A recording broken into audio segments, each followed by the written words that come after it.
Esses... Tá pegando? Esse... Pega, né? Mas é normal daqui, né? Vamos lá. 5, 4, 3, 2, 1.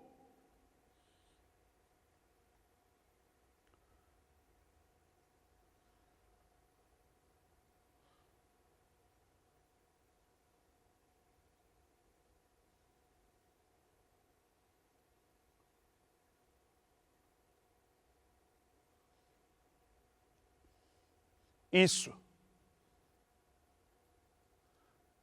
não é uma história sobre borboletas.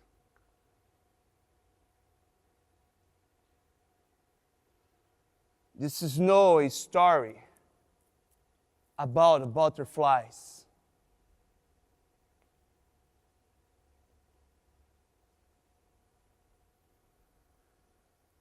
Esto no eres una historia sobre mariposas.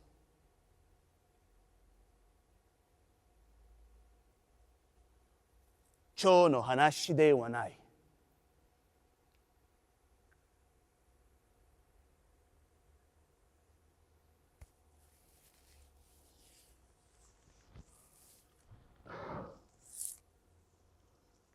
Isso não é uma história sobre borboletas.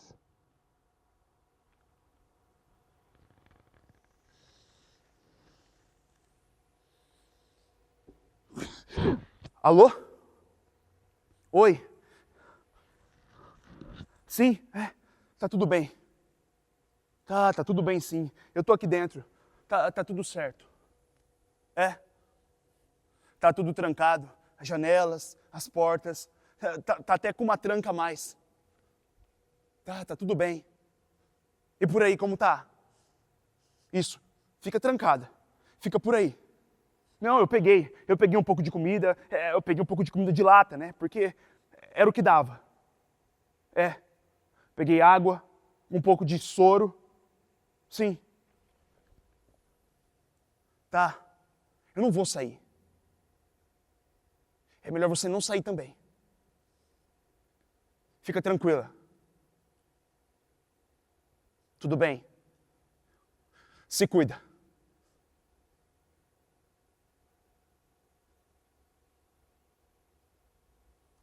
Tudo começou numa manhã de primavera. Eu acordei com dores terríveis nas minhas têmporas. Acordei com um silêncio ensurdecedor. Não tinha barulho nenhum. E é até estranho porque eu moro em uma cidade grande e aqui faz muito barulho. É barulho de bicho, de gente, de carro, de ônibus, de tudo quanto é coisa que você pensar. Então eu acordei, saí da cama e depois eu fui no banheiro. Escovei meus dentes e logo em seguida fui preparar meu café da manhã. Então, eu cheguei para fazer o meu café da manhã e preparei 2 ovos. Não 3, 2. E aí, eu segui o meu caminho para o trabalho. E no caminho do trabalho, eu encontrei umas coisas estranhas, sabe? Algumas coisas que eu não entendia muito bem. Eu vi um saxofone, um skate verde, uma bola, vi também um celular solto, mais 5 litros de leite. O problema é que eu não vi nenhuma pessoa. Nenhuma criança, adulto, velho, nada. Quando eu cheguei no ponto de ônibus, adivinha? Ninguém. Eu fiquei lá por mais ou menos umas 2 horas. Não 4, 2. E aí eu me dei o luxo de ir embora. Eu voltei pelo caminho. E adivinha só? Não tinha nenhum ser humano por lá. Eu voltei por lá e vi outras coisas estranhas. Dessa vez um salto alto, vi também um vestido verde. Eu vi também uma flauta doce, um violino, um violão e também um saxofone vermelho. Quando eu cheguei em casa, eu peguei o meu celular na mão para tentar entender o que estava acontecendo, né? Só que não tinha sinal. Não tinha nada. Então eu liguei a televisão e também nada.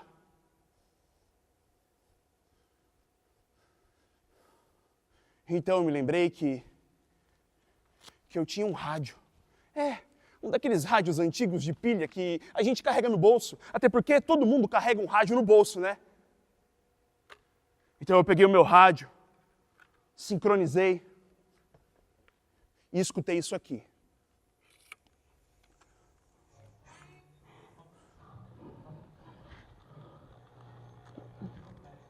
Nessa madrugada, nossa cidade enfrentou uma situação verdadeiramente surpreendente e ao mesmo tempo assustadora.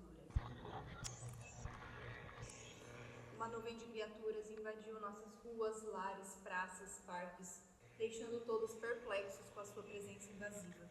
Essas criaturas, geralmente inofensivas, de repente se tornaram um verdadeiro pesadelo. O tamanho dos insetos impressionou o morador, seu Milton, nos relatou que as criaturas seriam apenas 3 horas da madrugada. Além de Milton, outras 7 pessoas vivem no mesmo condomínio de casas, perto de onde as primeiras criaturas apareceram. Chegaram a invadir a casa da dona Nazaré, que nos disse que ficou com medo, mas conseguiu matar uma das criaturas. Seu Milton relata que as criaturas não são pequenas como de costume, mas enormes e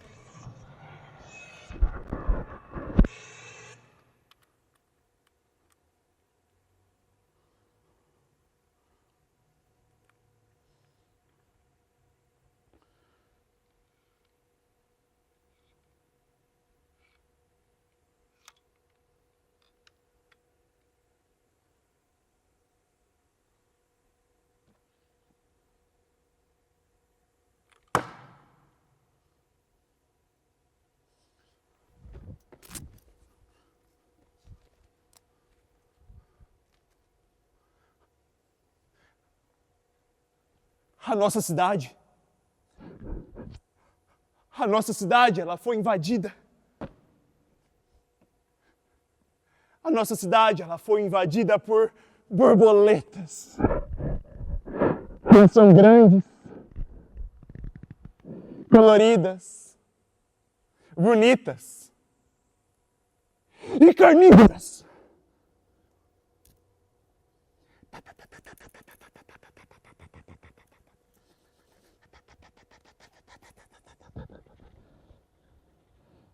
Nunca vimos tanta borboleta assim.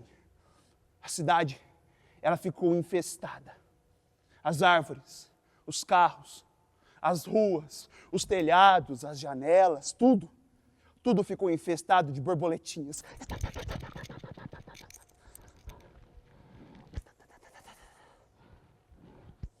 As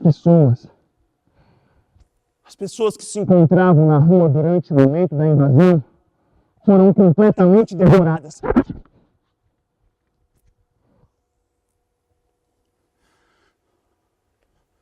Aqui da minha janela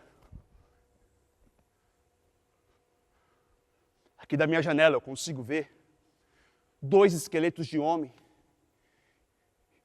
e um esqueleto de cachorro completamente limpos.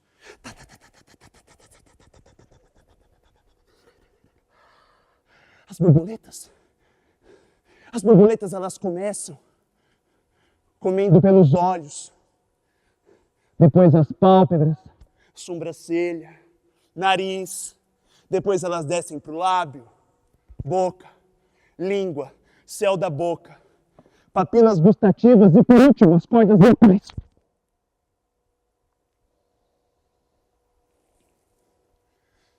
As borboletas que fazem isso são as borboletas coloridas. Agora, as borboletas pretas acabam com todo o resto do corpo.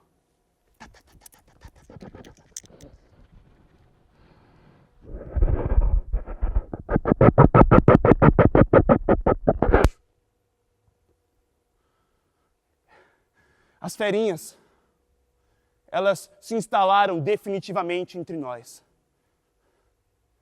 Cada dia que passa, a camada de borboleta fica cada vez maior. Parece até neve, só que colorida. As pessoas, elas se entrincheiraram em suas casas, E aqui da minha casa, eu consigo ver dia após dia a fina camada espessa de borboletas aumentar cada vez mais.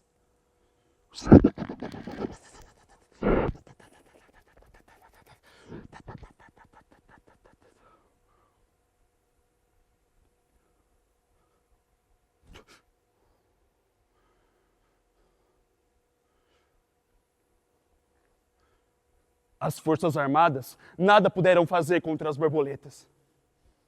Tivemos que nos acostumar com elas. E com o passar do tempo, descobrimos que as borboletas não atacam seres vivos que fazem movimentos bruscos. Quer dizer, então, que se a gente caminhar lentamente por cima delas, elas morrem. Se nós caminharmos lentamente por cima das borboletas, elas deixam a sua própria existência ser reduzida a pó.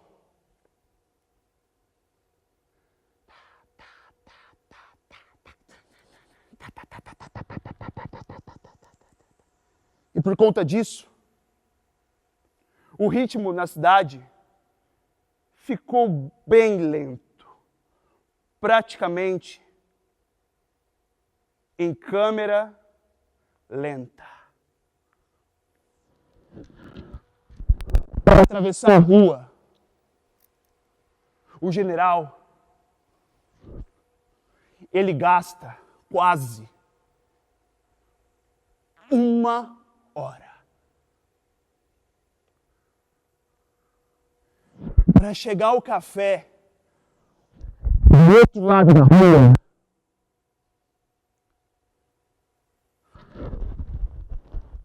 ele gasta quase 2 horas.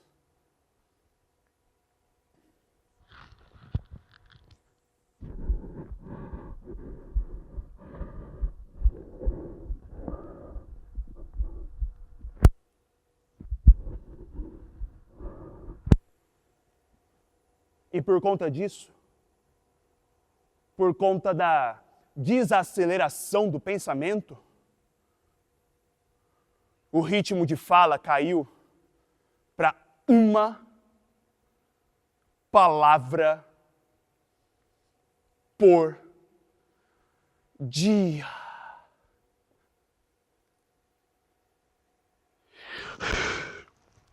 E quando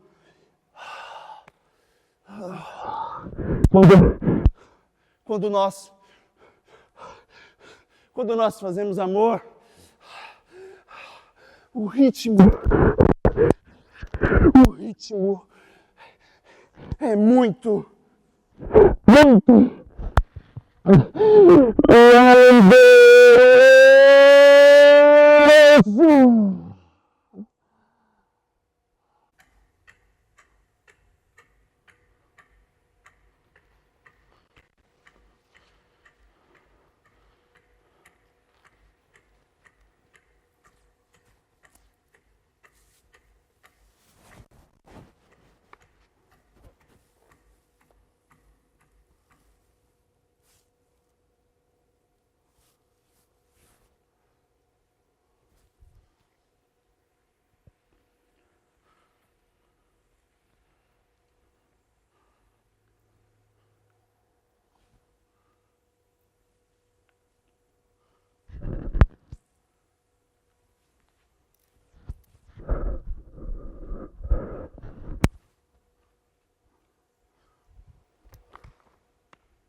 As borboletas, elas foram enxotadas da cidade pelos caracóis pestilentos.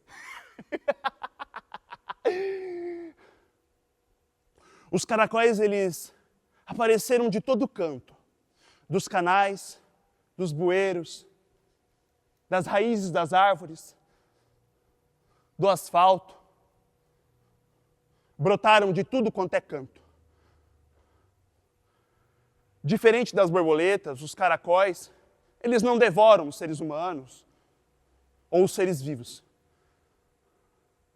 O problema é que os caracóis, eles deixam uma fina camada verde viscosa, fedorenta, que por onde passa um ser humano vomita na hora.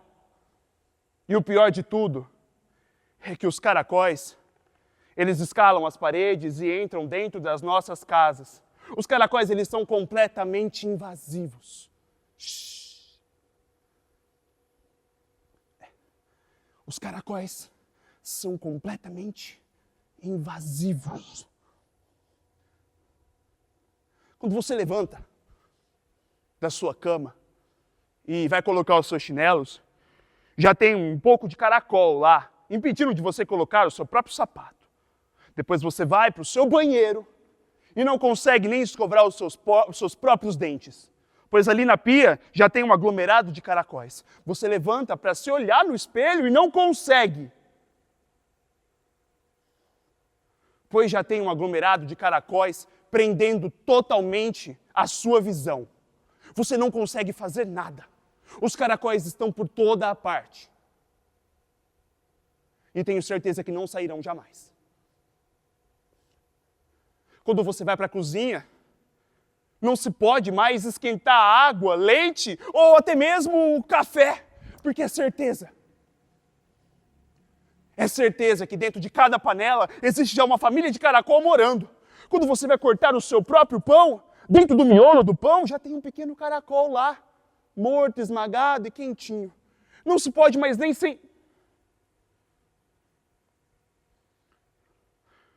Não se pode mais nem sentar. Porque quando você puxa a sua cadeira, é certeza que já tem um caracol com cara de coitado olhando para você. Não se pode mais nem ler. A leitura foi proibida. Porque é quase certeza que quando você abrir o seu livro, um pequeno caracol sairá achatado de dentro do livro, achatado pelas palavras frias, imundas e vazias de um poeta.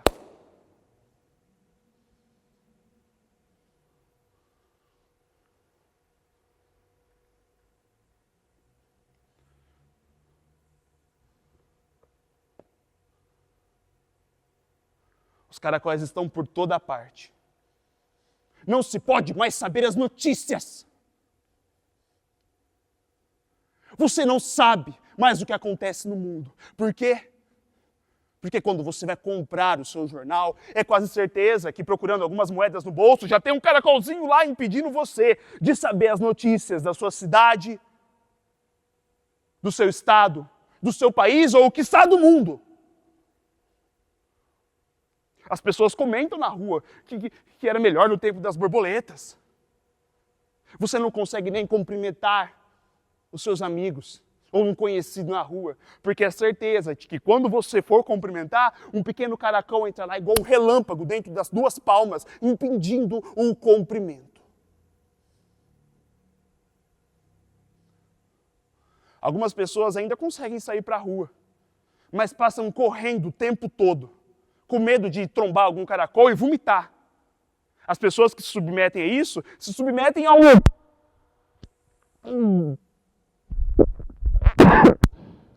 enjoo imediato. E ainda falam, era bem melhor no tempo das borboletas, né? Elas eram tão limpinhas. Ah, é mesmo. Pelo menos elas não fediam tanto. E vomita.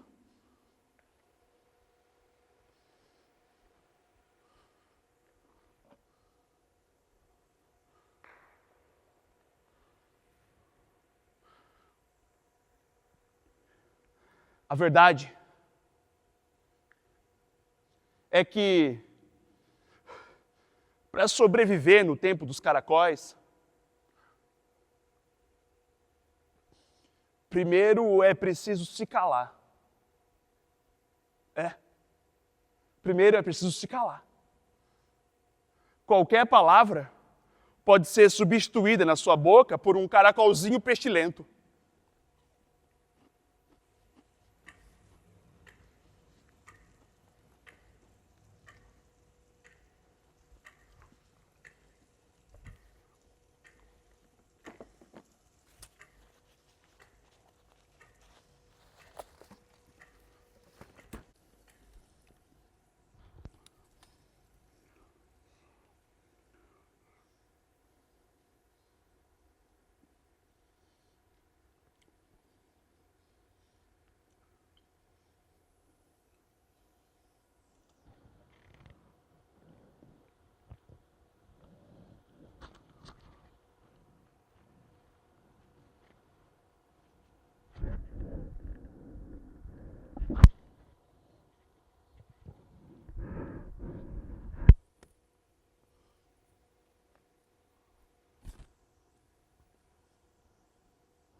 Os caracóis.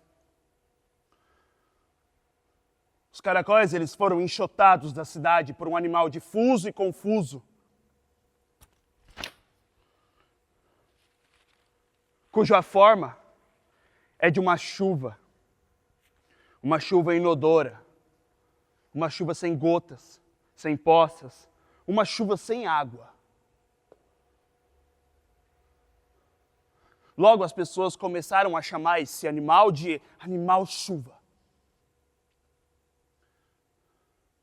O animal-chuva embebeu tudo.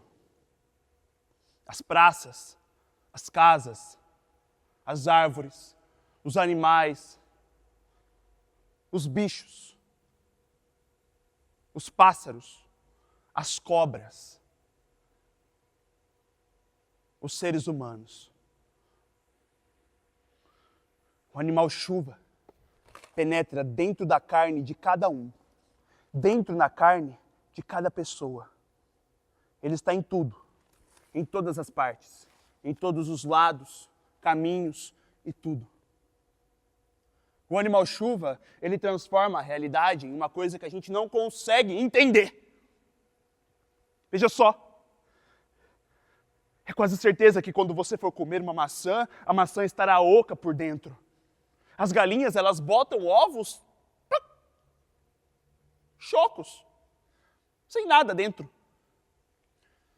Os peixes, eles boiam na superfície do rio como se fossem boias de natação. As pedras, elas ficam tão leves que um pequeno gesto de jogá-las para cima pode fazê-las parar na atmosfera.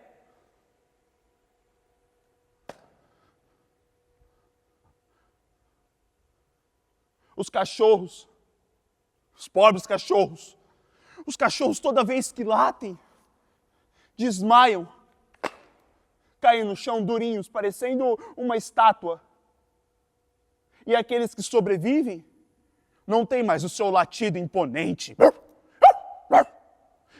É apenas um assovio que sai de dentro do corpo dele, deixando o cachorro cada vez mais triste. O animal-chuva consegue rastrear qualquer ser vivo. O animal-chuva esconde em qualquer lugar. E você não pode se esconder do animal-chuva. As pessoas tentaram de tudo para evitar ele. Tentaram de tudo. Tentaram guarda-chuvas metálicos, capas de chuva encoraçadas, abrigo subterrâneo, revolta, silêncio.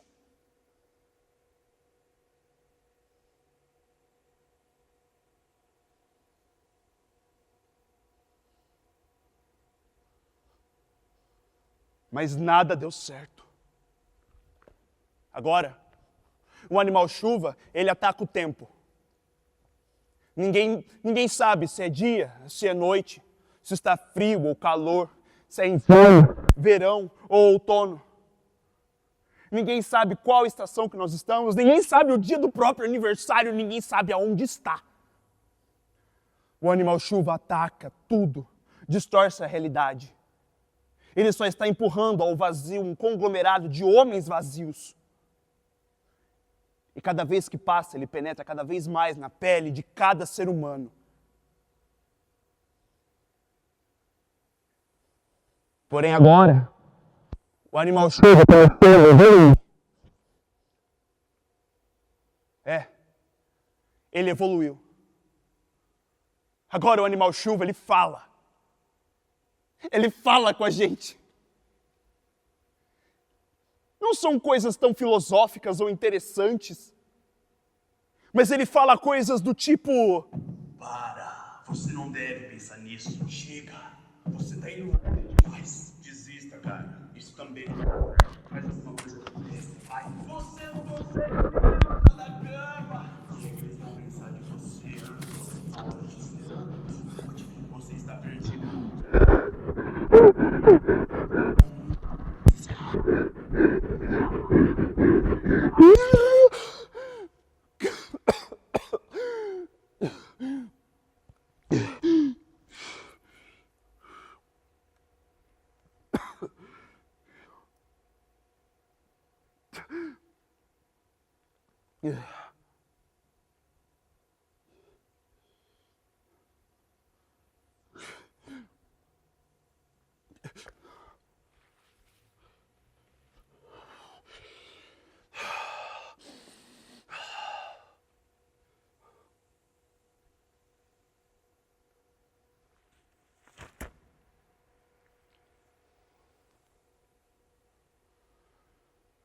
Ultimamente as pessoas vêm falando que era bem melhor no tempo dos caracóis.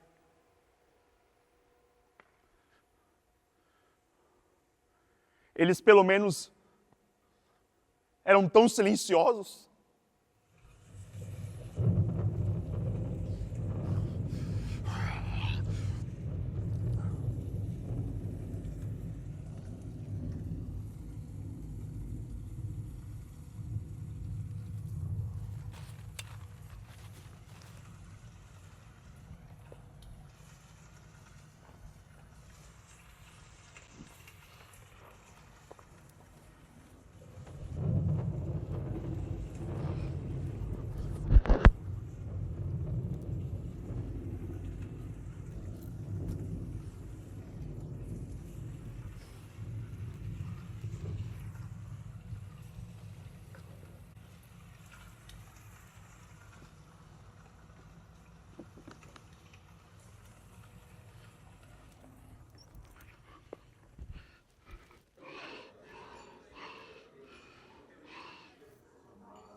Depois de muito tempo,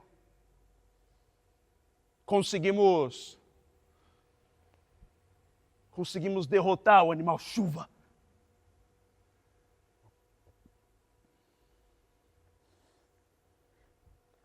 Conseguimos derrotar o animal chuva com uma coisa tão pequena que por muito tempo foi usada para ensinar. Mas hoje é usada para outra coisa.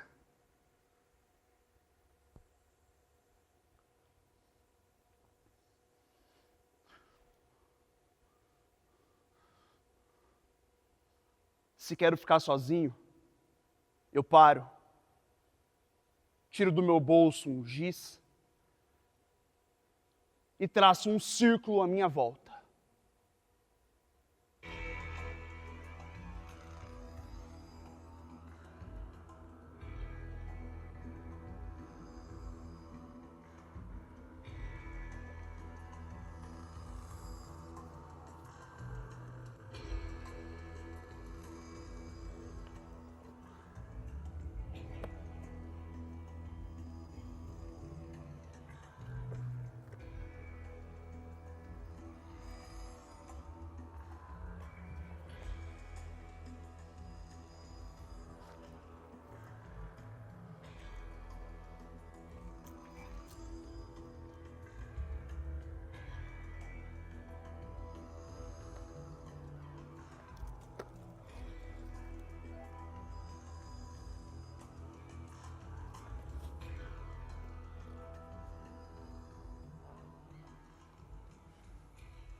Dentro do meu círculo,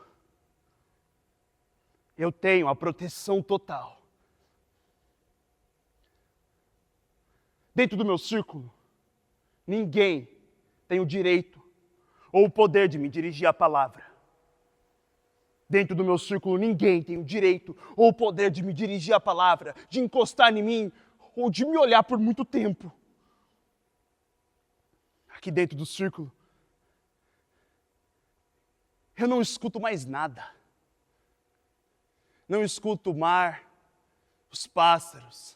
Não escuto as pessoas, os caminhões, os trens, as motos barulhentas, o sol.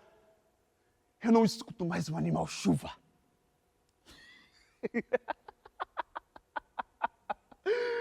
Dentro do meu círculo eu tenho a proteção total.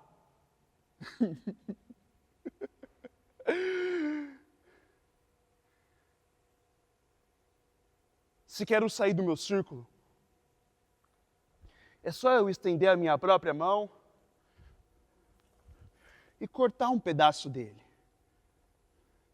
E assim eu consigo sair e viver a realidade mais uma vez. Porém, só eu posso fazer isso. As pessoas de fora do meu círculo não podem cortá-lo. Essa é a segurança do círculo. Somente o dono, o proprietário do círculo pode fazê-lo. E nada mais. Essa é a segurança que garante você estar dentro do seu próprio círculo. Depois que o círculo foi inventado, as coisas mudaram. Não existe mais medo, fome, não existe mais ansiedade, tristeza, raiva, nada. O círculo é a paz total, é a felicidade para todos nós. Se eu estou aborrecido, eu entro para dentro do meu círculo e fico lá por algumas horas. Se sinto fome, entro aqui e fico por um bom tempo, até minha fome passar. A verdade é que depois do círculo não houve mais guerras, catástrofes, nem nada. Tudo melhorou. Tudo. Se alguém nos aborrece, entramos para dentro do círculo e aqui ficamos. Se à noite algum ladrão tenta entrar dentro da nossa casa, pegamos nosso giz e circulamos logo no nosso círculo para ficar bem seguro aqui dentro. Obviamente, o ladrão não fará nada conosco dentro do círculo. Se chegarmos de viagem, uma viagem cansativa e longa, e não queremos descansar na nossa cama, podemos traçar um círculo e ficar lá, para poder descansar dessa viagem. Se estamos pensando em alguma coisa fora da nossa cabeça, algo que mexa com o existencialismo, o círculo é o melhor lugar.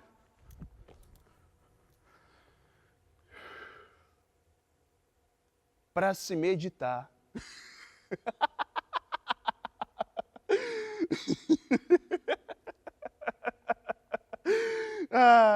O círculo. Quando começou tudo isso, começou há muito tempo. Há um certo tempo. Primeiro, era preciso de um giz preto magnético para poder riscar o chão. Só que esse giz, ele era muito caro e as pessoas não tinham condição de comprar. Porém, começou a aparecer no mercado alguns giz mais baratos. Até giz colorido apareceu. Giz para todas as idades, giz para todo mundo, inclusive giz com inclusão. Daí, a prefeitura viu que o giz era uma coisa boa para toda a sociedade e começou a distribuir giz de graça para todo mundo. Todo mundo tinha o seu próprio giz. Era paz total. Todos estavam com o seu giz. Era incrível. E com o passar do tempo, a gente descobriu que não precisava de giz para poder fazer o nosso próprio círculo. Podemos fazer o nosso círculo com qualquer coisa. Qualquer coisa. Com uma caneta, um lápis, um graveto, a ponta de uma faca, a ponta de uma tesoura. Podemos até mesmo fazer com batom, borboletas mortas. E hoje em dia tem gente que faz até com a própria unha. É incrível. O problema é que não pode colocar duas pessoas dentro de um círculo. Se duas pessoas estiverem dentro de um círculo, o círculo não funciona. Várias pessoas tentaram e não deu em nada. Outras pessoas tentaram levar alguns objetos, como celulares, rádios, televisões, projetores, câmeras, e nada deu certo também. Outras pessoas inventaram de levar animaizinhos pequenos para dentro do círculo e também não funcionou. Animais pequenos como ratos, gatos, cachorros, ouriços, hamsters, nada. O círculo só existe para um. Estou certo que não existirá um círculo para dois jamais. As pessoas tomaram gosto pelo círculo, sabe? Você vê círculo em toda parte da cidade.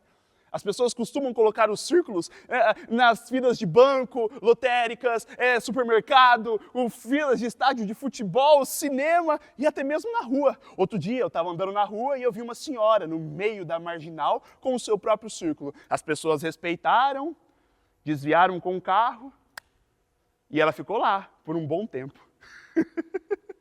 O círculo é a paz total. Algumas pessoas costumam ficar dentro do círculo por 1, 2, 3, 4, 5 anos. Eu creio que essas pessoas, sim, tomaram gosto pela eternidade. Mas o problema é que eu estou ouvindo uns boatos ultimamente na cidade.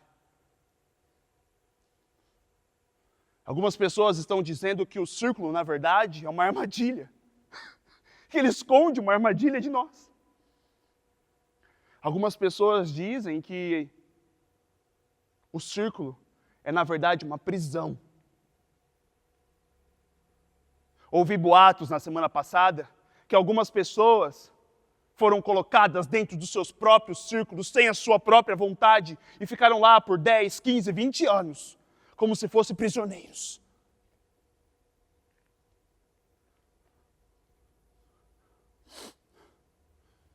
Prisioneiros do seu próprio círculo. E ontem, eu ouvi que o círculo, ultimamente, não está obedecendo o seu usuário. As pessoas fazem o seu próprio círculo e não conseguem sair. Ficam prisioneiros de lá. Ficam presas por vários dias. Algumas ficam como animais nas jaulas. E dizem que não vão sair. Que não vão sair jamais. Meu círculo, eu faço. E dizem que não vão sair. Jamais.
Depois de 100 anos, finalmente a guerra dos círculos acabou.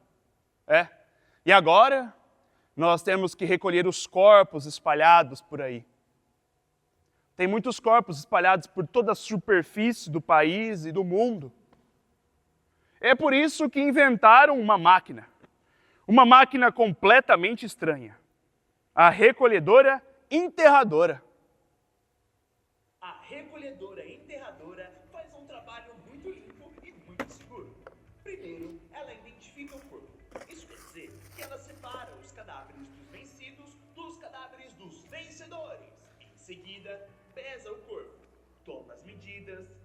tira a roupa e o lava. Faz um buraco e fabrica um caixão de plástico.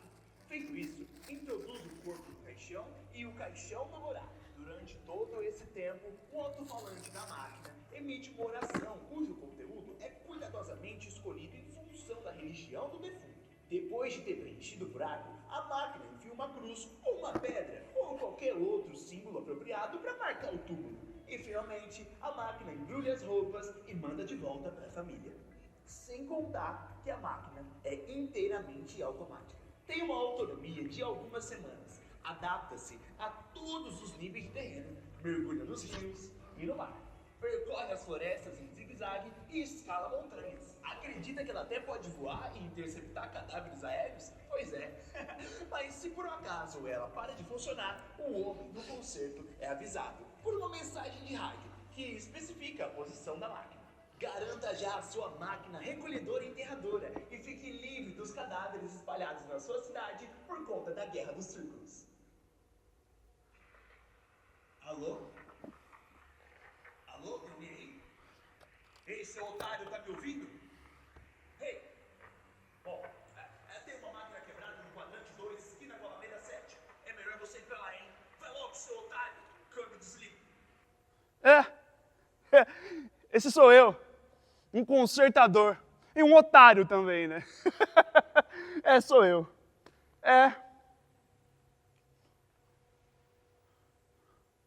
Eu sou esse cara. O cara que conserta as máquinas recolhedoras e enterradoras. Pois é, depois da Guerra dos Círculos, ficou muitos cadáveres por aí e não tem ninguém que faz esse serviço podre. Inclusive, eu vou fazer, né? A minha máquina recolhedora, eu vivo dentro dela. Eu vivo aqui dentro. Na verdade, é bem luxuosinha até. Eu tenho uma cozinha onde eu preparo os meus pratos de vários países. Eu gosto de macarronada, churrasco, gosto também de comida japonesa, é uma delícia. Aqui dentro da minha cozinha também tem vários apetrechos, né? Eu tenho uma air fryer, eu tenho um micro-ondas, eu tenho um forno, cooktop, é muito bom. Eu tenho mais coisas aqui também. Eu tenho sim, eu tenho uma filmadora, tenho o meu rádio, tenho minha televisão, o meu DVD e também o meu celular. No meu DVD? No meu DVD eu adoro assistir filmes de guerra. O jeito que as pessoas retratam círculos nos filmes é muito engraçado.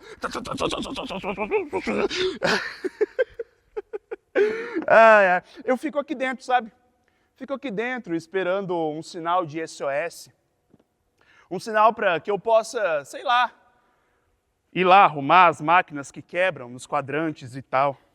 O problema é que demora muito e eu fico todo tedioso aqui dentro. Não tem nada para eu fazer. Então eu espero ansiosamente um sinal para que eu possa poder me mover e consertar as máquinas. Igual esse sinal que apareceu. Sério, eu gosto muito. Gosto muito de consertar as máquinas e fazer o serviço todo. Mas para falar a verdade, para falar a verdade, eu gosto mesmo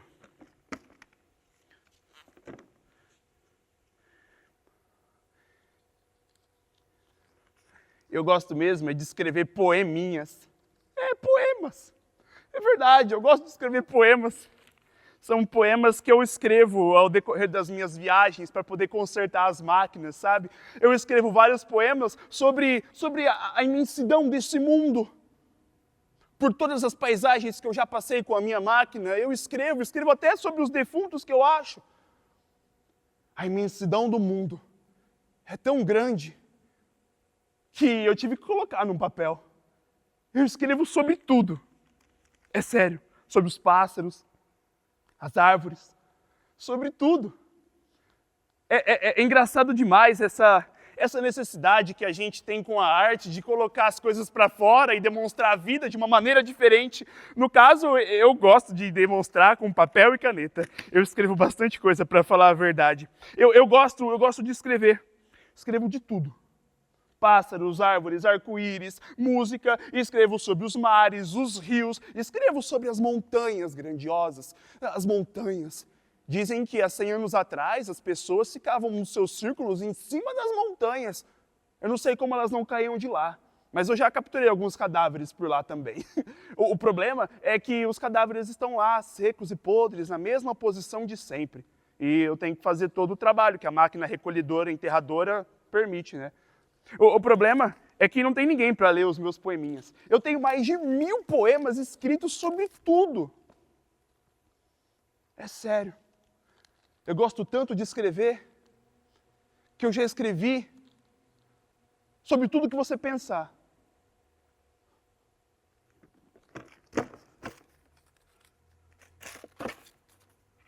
Ei, cara, eu tava aqui e eu ouvi tudo que você falou. É sério? É sério? Ah, você quer que eu fale a verdade mesmo? Fala sim, cara. Nada além da verdade. A verdade é que eu achei uma baita ideia de idiota, né? Poxa, é sério? É sério, cara. Onde já se viu você escrever poemas nos dias de hoje? Ah, sei lá, é que depois de tanta guerra, eu acho que as pessoas gostariam de ler. Ler? Ninguém quer ler nos dias de hoje, não, cara. Mas para com essa ideia de ser artista, poeta, essas coisas aí, e vai trabalhar. Tá bom, tô indo. Eu acho bom que aquela máquina no quadrante tá quebrada faz tempo. Se o chefe descobrir que você não foi até agora consertar, a gente tá fudido. Câmbio desliga. Poxa vida.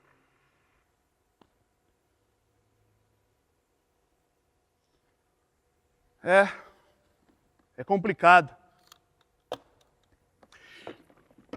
Eu nunca escrevi, parando para pensar, eu nunca escrevi sobre a chuva, sobre caracóis, sobre borboletas. Eu nunca escrevi sobre isso. Parando para pensar, eu acho que eu até poderia escrever sobre isso. Quem sabe um dia, né? Bom, mas é melhor eu voltar para o meu trabalho. Mas quem sabe um dia